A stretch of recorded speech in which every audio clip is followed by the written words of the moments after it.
Hey everybody, it's Gerald with TMD Realty. I'm getting inundated with a lot of folks relocating to Dallas Fort Worth looking to rent. So I wanted to give you a snapshot of what does the 2021 market look like for renting a home in Dallas Fort Worth. Some of this may come across as really strong. It's because it's a tough type market for anyone looking to lease. So here's what you need to know. A lot of people move in here from different parts of the country are used to having a refrigerator, washer, dryer. The reality in Dallas Fort Worth is only 1% of homes on the market will have refrigerator, washer, and dryer, and about 10% will have a refrigerator only. So just know, expect that you're going to need to supply your own refrigerator, washer, and dryer for basically 99% of the properties on the market. The other thing is there's 365 people a day move in here, so there may be multiple applications put in on properties on the market. So when you're working with an agent, and please work with only one agent, just don't start calling listing agents. You're going to forget who you called and what the property status was. A good agent will make sure there's no applications on that property before you go put one in and waste your money, because app fees are non-refundable. Just keep that in mind. And app fees can vary from 45 per adult to 100. So that's just something you need to know. Other things you need to know.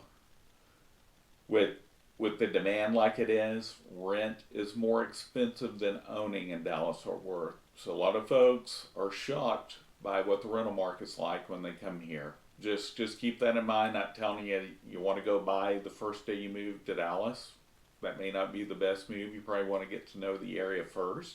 It's a big place, and you're going to want to know where you don't want to live and where you do want to live.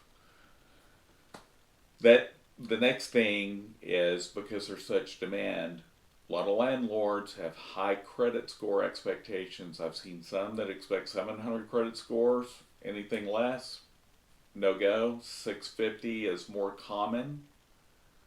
If you have less than 650, you may have issues. If you have under 600 credit score, expect this. Probably double security deposit in many cases. Not always, but just like to set expectations. So for instance, house is $1,500 a month. You may have to put $3,000 in as security deposit. That is not rent. That's a deposit to hold the home. And also, remember, security deposit, some of it can be withheld if there's anything other than normal wear and tear. So word to the wise, take pictures of everything in the home when you move in. Make note of damage. There's a condition and inventory form you're going to fill out within usually 5 to 10 days after a move in.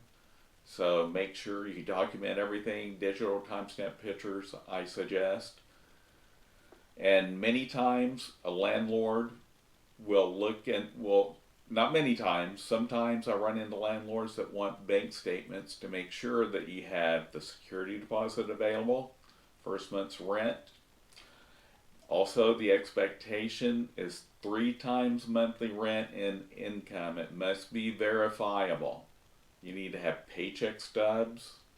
If you're self-employed, unfortunately, many landlords, it's going to be like getting a mortgage. They're going to require tax returns, bank statements. Some may require profit and loss statements. That's on the extreme end, but just so you know, if you're self-employed, be prepared. And if your credit's really bad, or you're self-employed and just having a hard time showing the income, if you have the money in the bank, you may want to consider putting a year's worth of rent up front to make it easier for you to get in. Things that are deal killers: aggressive breeds of dogs, typically Rottweilers, Pit Bulls, some people call them English Bulldogs.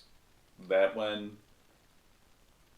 or not English Bulldogs, there's another name, American Bulldog.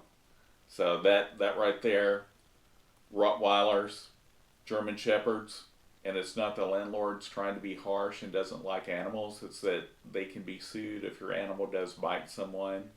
So keep that in mind. Pet deposits, they vary.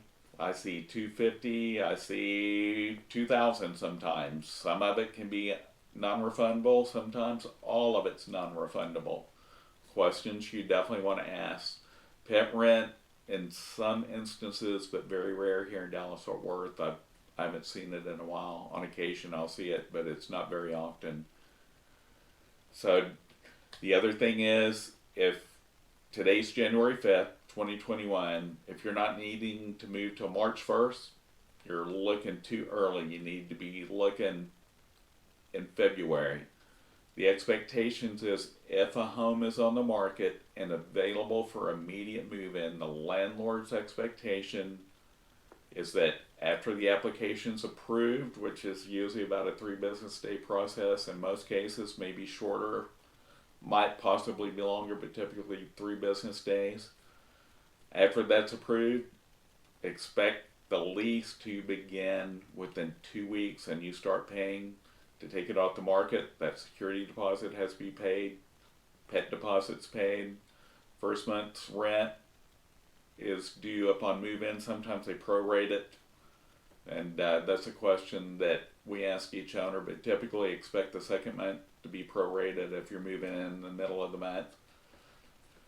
Those are some of the things, and like I say, there's just a lot of demand. Things don't last long. If you're looking around and you need to move in less than a month, and you want to go look at 3 or 4 houses and then think about it, they may not be there that afternoon or the next day. Anyway, hopefully that right there gave you a picture of what the market's like. If you have any questions, my contact information's at the end of this video. Hope you're doing well. Welcome to 2021. Have a great one.